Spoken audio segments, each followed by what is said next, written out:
Donc ça, c'est vraiment un fléau pour les mares notamment, et les milieux humides chez nous, en Vendée. C'est vraiment quelque chose qui nous pose vraiment problème. Ici, on est face à une écrevisse américaine.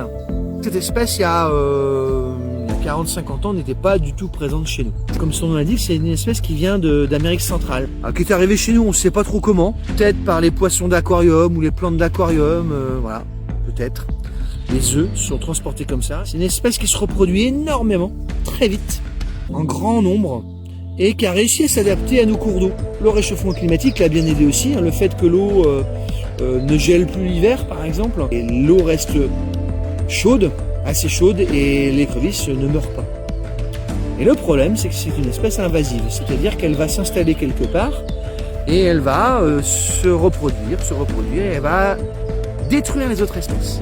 Moi je connais des endroits du côté de Luçon, pas très loin d'ici, dans le Marais.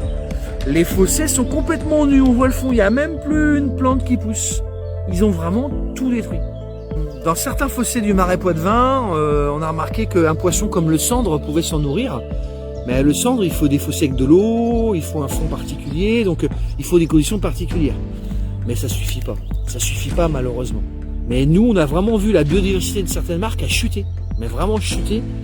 Et la cause principale, c'est cette espèce-là.